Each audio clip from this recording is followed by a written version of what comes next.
교회를 안 다니시는 분이나 정말 잘 모르시는 분들은 교회에서 교인들이 헌금을 하면 목사가 다 가져간다라고 생각하시는 분들이 있습니다. 제 친구들이 저한테 부럽다라는 이야기를 종종 했었습니다. 교회가 크면 저 목사님은 저 돈을 다 가져가서 자기가 알아서 잘 쓴다라고 생각하시는 분들도 있습니다. 그런데 그렇지 않습니다. 그러면 정말 큰일 납니다.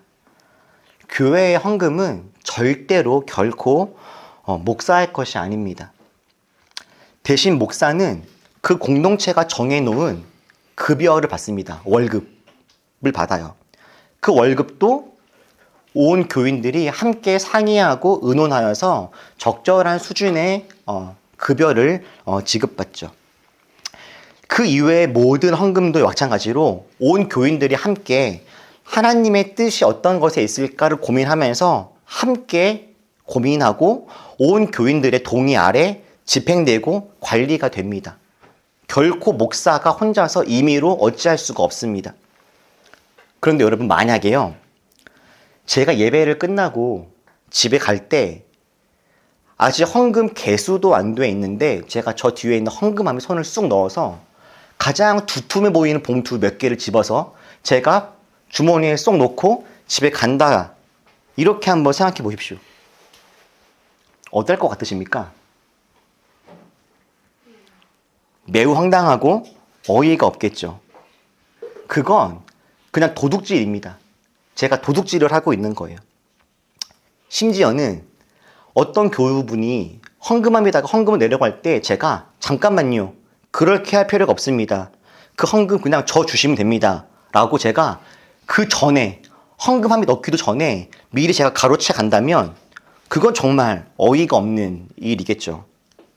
도둑질이고 절도이고 명백한 범죄입니다. 그런데 그런 일이 실제로 벌어진 겁니다. 여러분들이 읽었던 그 본문에서 말이죠.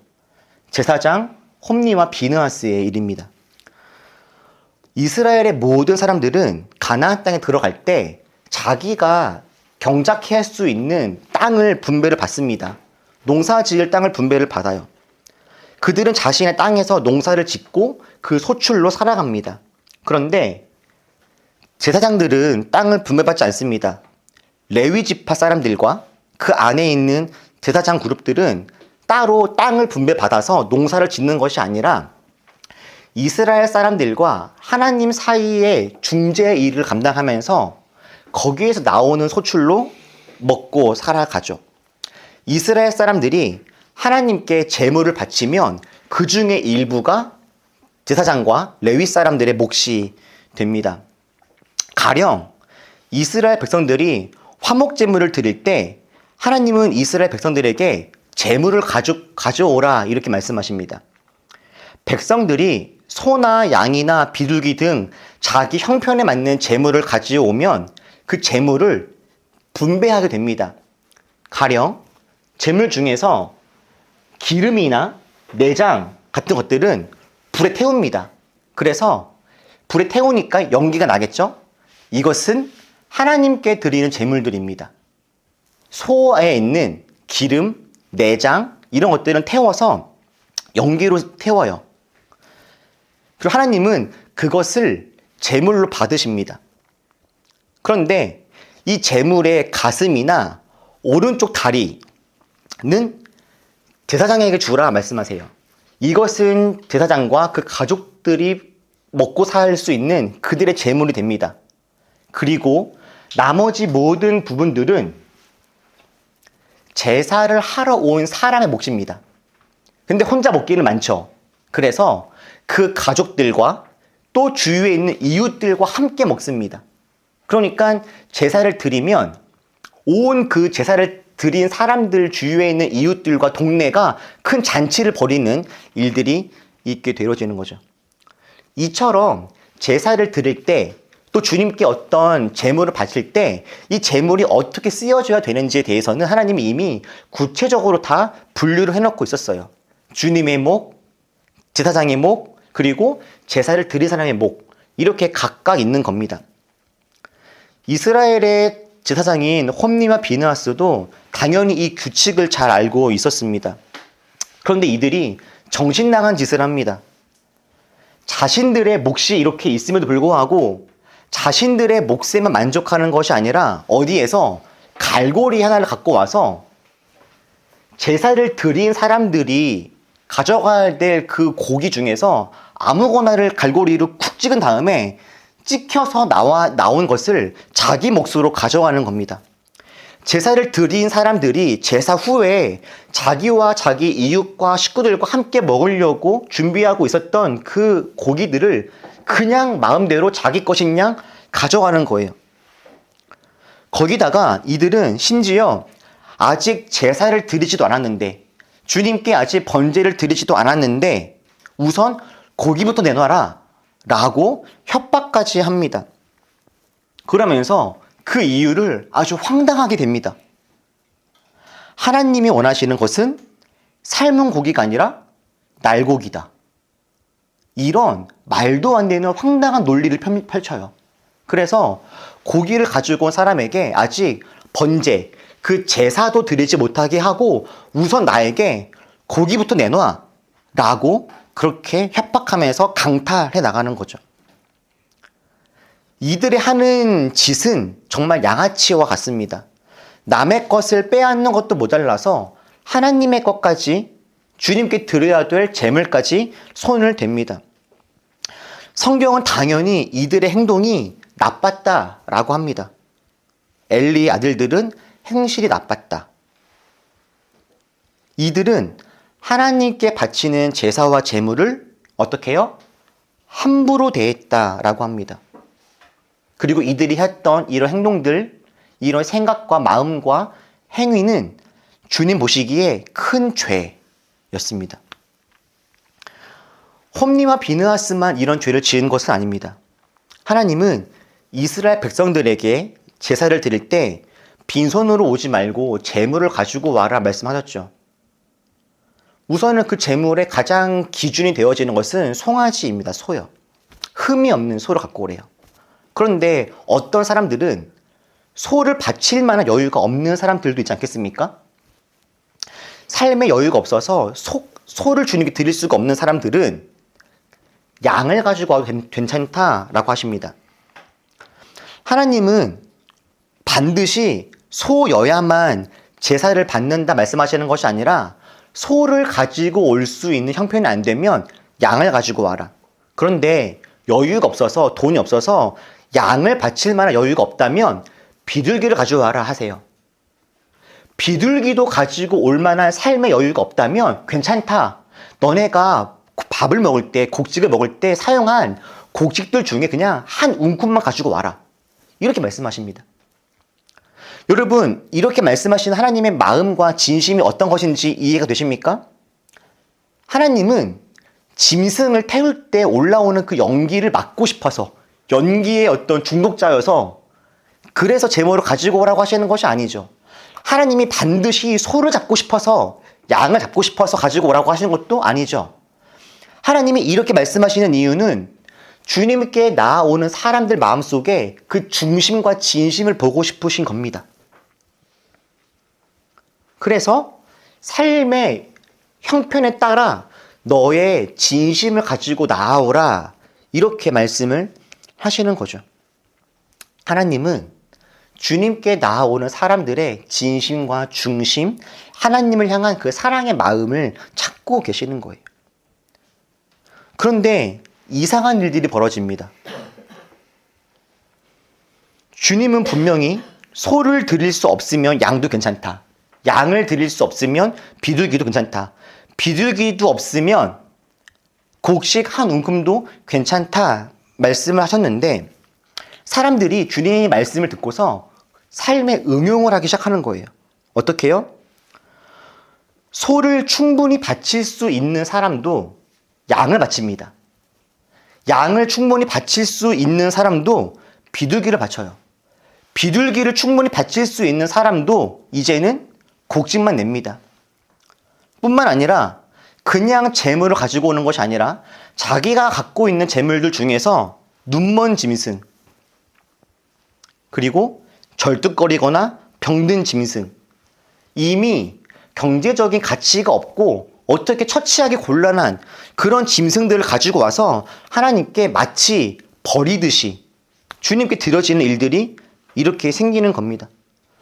사람에게 주어도 기뻐하지 않을 것들, 높은 사람들에게 선물이라고 말하면서 주었다라면 오히려 화를 들었을 그런 쓰레기들을 하나님께 바치는 사람들이 아주 많아지게 된 거예요. 여러분, 어떻게 이스라엘 사람들은 하나님께 이런 재물을 가져오게 되었을까요? 성경은 그 이유를 명확하게 말해줍니다. 이스라엘 사람들이 하나님께 병든 재물, 자기 삶에 쓸데없는 것들만 갖고 왔던 이유를 아주 명확하게 이야기해줘요.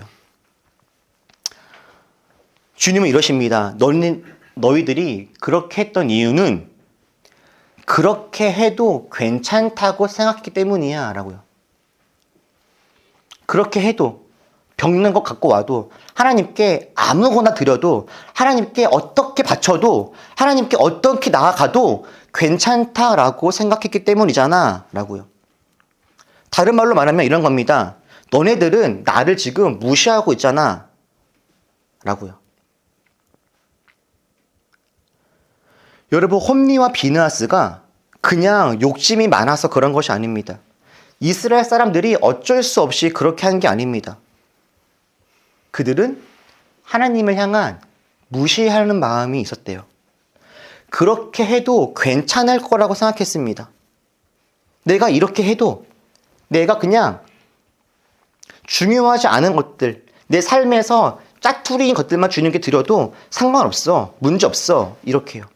근데 여러분, 어떻게 사람들이 하나님을 무시할 수가 있었을까요? 제사장이면서 어떻게 뻔뻔하게 하나님 것에 손을 댑니까? 하나님께 제사로 나오면서 어떻게 병들고 냄새나는 짐승들 사람에게 주어도 민망할 만한 그런 것들을 가져올 수가 있겠습니까? 이런 일들이 도대체 어떻게 벌어질 수 있을까요? 그렇게 해도 아무 일도 일어나지 않았기 때문입니다. 그렇게 해도 주님의 것을 가져와도 사람들에게 아픔을 주어도 사람들의 재물에 손을 대어도 하나님 마음이 어떻든지 간에 상관없게 굴어도 내 삶에 아무런 일도 일어나지 않기 때문에 사람들은 그냥 그렇게 살아갑니다. 홈리와 비느하스는 하나님의 재물에 손을 대어도 백성들의 제사를 엉망으로 해도 당장 자신들에게 아무런 일도 일어나지 않으니까 괜찮았던 겁니다. 아무 일도 일어나지 않은 정도가 아니라 그렇게 했더니 자기 손에 더 많은 것들이 잡힙니다.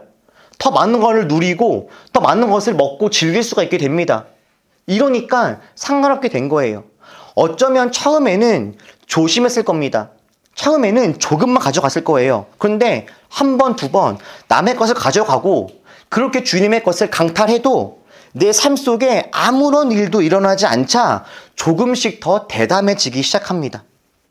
결국에 아직 제사를 드리지도 않은 것을 가져갈 만큼 사람들이 지금 뭐 하는 겁니까? 이야기를 할 만큼 그렇게 반항하는 백성들이 있다 할지라도 그들의 것을 강제로 빼앗아 가는 오히려 더 큰 소리를 낼 만큼 마음이 강팍해진 거예요. 이스라엘 백성들이 쓰레기와 같은 재물을 가져다가 하나님께 내다 버리듯 제사를 드려도 아무런 일이 생기지 않고 여전히 살만하니까 사람들은 정말 자신의 편의대로 그렇게 살아가게 되었던 거죠. 여러분, 어떻습니까? 살면서 우리도 죄를 짓죠. 하나님이 기뻐하지 않을 것 같은 일들을 할 때가 있지 않습니까? 그런데 그런 일을 하고 나면, 죄를 지으면 우리 삶에 어떤 일들이 일어나던가요, 여러분? 맞습니다. 죄를 지어도 아무런 일도 일어나지 않습니다. 사실은 아주 큰 일이 일어나긴 합니다. 어디에서요? 우리 내면에서. 우리 내면에는 아주 큰 일이 일어납니다. 어떤 일이 일어날까요? 처음에는 작은 죄를 지어도 우리 마음에 떨림과 두려움이 있습니다. 그런데 죄를 지으면 점점 우리 마음에 떨림과 두려움이 무뎌집니다. 사람은 누구나 처음부터 누군가를 대놓고 힘들게 하거나 아프게 하지 않습니다. 그런데 한 번, 두 번 누군가에게 상처를 주고 아픔을 주고 그래도 내 삶에 아무런 문제가 없음을 확인하고 나면 사람들은 점점 더 큰 죄를 짓고도 마음속에 아무런 갈등도 생기지 않죠. 죄를 지어도 점점 더 마음이 무뎌지고 주님께 나아가서 기도하려고 해도 예배를 드려도 은혜를 누리기가 점점 더 힘들어지는 그런 마음의 변화들을 겪곤 합니다. 그런데 그들은 자신의 마음이 이렇게 강팍해지고 있는지 눈치를 못해요. 그리고 이렇게 비록 내면에서는 아주 큰 변화가 일어나고 있지만 외적으로는 당장 어떤 나쁜 일도 형벌도 징벌도 있지 않죠. 죄를 지었다고 해서 갑자기 사업이 망한다던가 팔이 부러지거나 그런 일들이 일어나지 않습니다. 그러다 보니 사람들은 점점 하나님이 무섭지가 않았던 겁니다. 점점 하나님을 무시하는 사람들이 늘어나죠. 그런데 여러분, 하나님이 홈리와 비느하스를, 이스라엘 사람들을, 그리고 이 땅에 있는 수많은 사람들을 당장 징계하지 않으시는 이유는 그것이 괜찮아서가 아닙니다. 하나님이 무능하시거나 징벌할 힘이 없어서도 아닙니다. 오히려 하나님은 조금도 괜찮지가 않습니다. 오히려 하나님은 엄청 화가 나셨고 분노하셨습니다. 우리 말라기 1장 10절 같이 한번 읽어보죠. 시작. 너희 가운데서라도 누가 성전 문을 닫아 걸어서 나는 너희들이 싫다. 나 만군의 주가 말한다. 너희가 바치는 제물도 이제 나는 받지 않겠다. 하나님은 하나님을 무시하는 그들, 나도 싫다 하십니다. 하나님은 당신을 무시하는 그 사람들의 모습에 하나님이 상처를 받으세요. 하나님은 그들의 모습에 실망을 하십니다. 자신을 함부로 대하는 이스라엘 사람들을 보면서 하나님은 분노하십니다. 여러분, 하나님의 이런 모습을 흔히 우리는 인격적인 하나님이라고 이야기합니다. 여러분, 하나님은 인격적인 분이십니다. 하나님이 인격적이라고 할 때 하나님은 사랑이 많으신 분, 만을 뜻하는 것이 아닙니다. 하나님은 기뻐하시지만 슬퍼하십니다. 하나님은 칭찬하시지만 하나님은 징계하십니다. 하나님은 구원하시지만 버리시기도 합니다. 하나님은 사랑이 많은 분이시지만 그 사랑을 우리가 함부로 해도 될 만큼 그렇게 간단하고 아무렇지도 않은 그런 분이 결코 아닙니다. 물론 하나님이 이렇게 화가 나고 분노가 났다면, 이렇게 실망했다면, 그렇게 잘못된 모습이 정말 잘못된 것이 맞다면 이렇게 말씀만 하실 것이 아니라 그들을 정말 당장 징계하면 되지 않았을까요?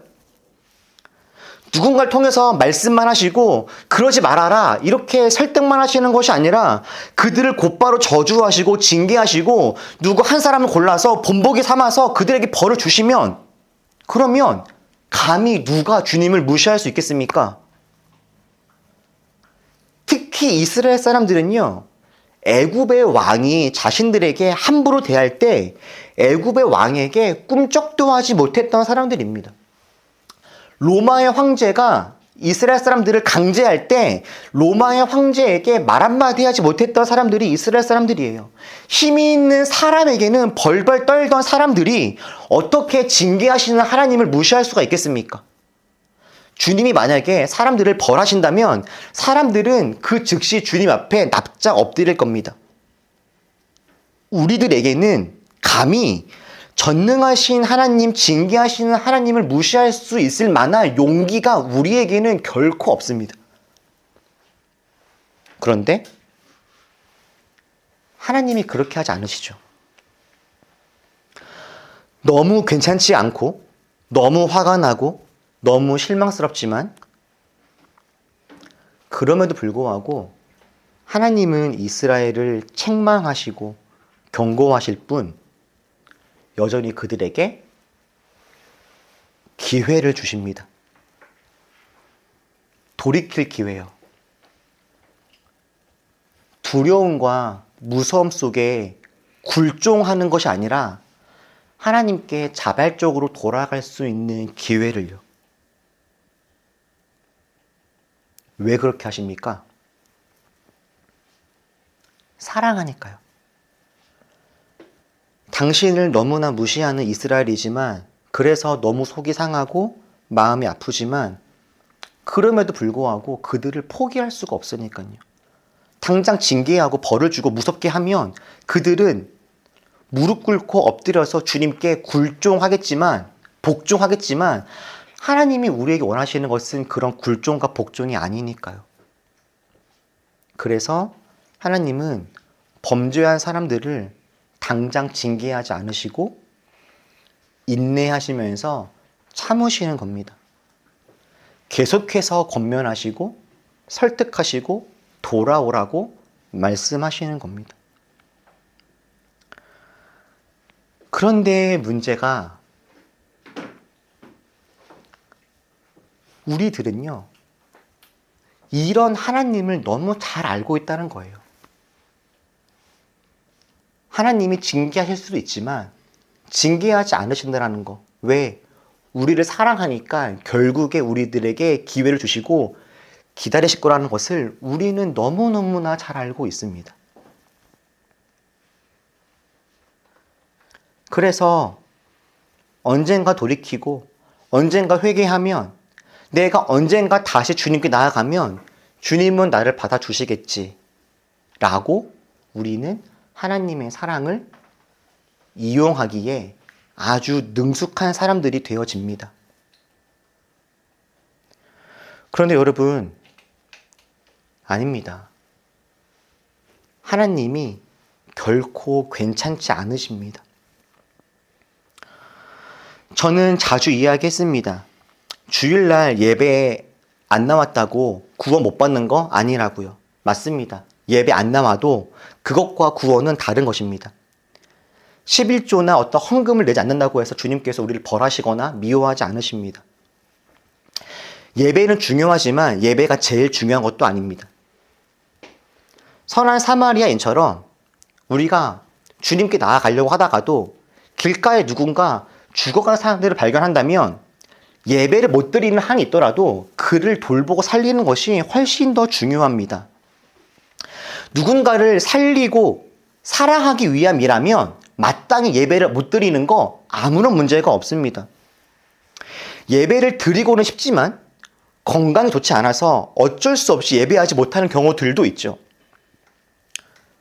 너무나 괜찮고 주님도 너무나 이해하십니다. 아니, 몸이 아픈데 억지로 교회 나오는 거 저도 말리고 싶습니다. 쉬세요. 괜찮습니다.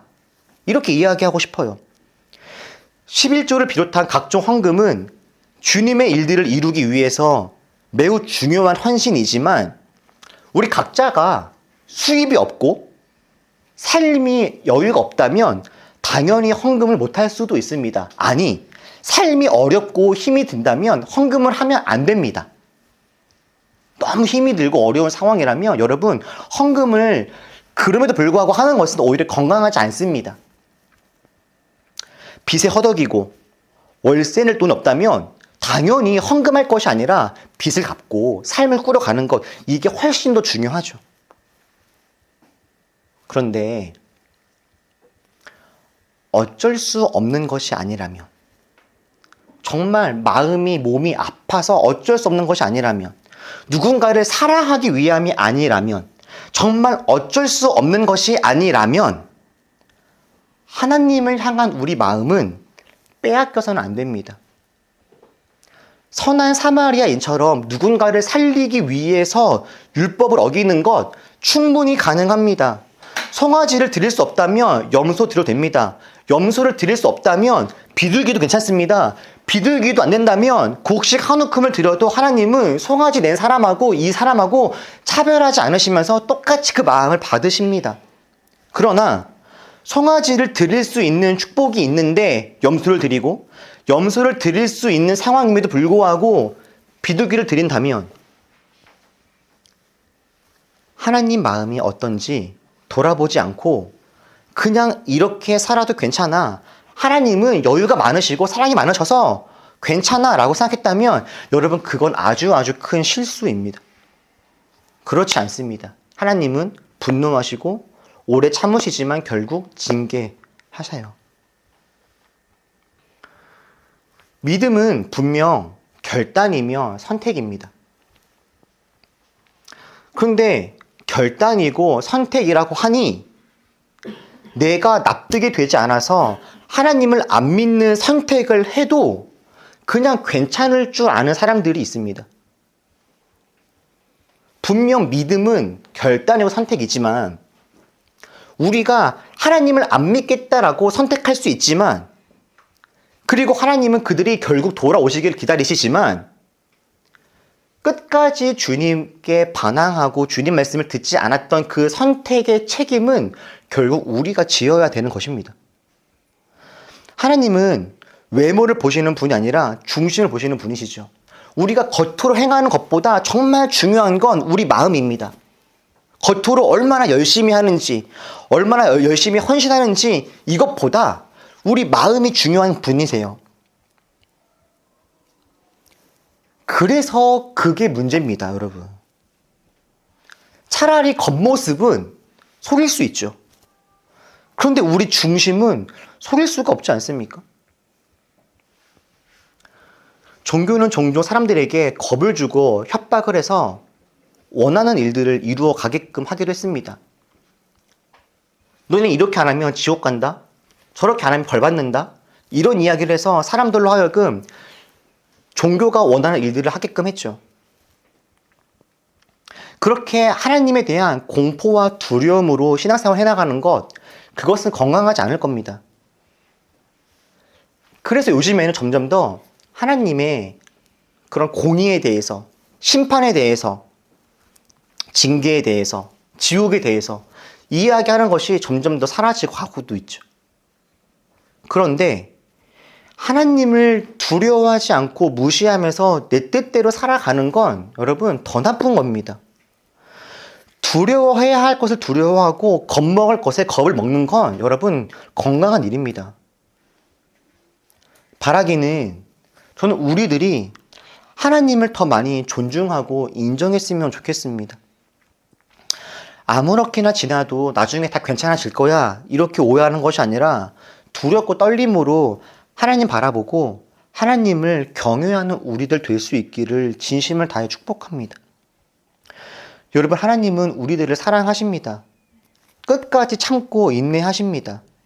우리가 죄를 지어도 당장 우리를 저주하지 않으실 겁니다. 그런데 우리가 죄를 지으면 하나님 마음이 아픕니다.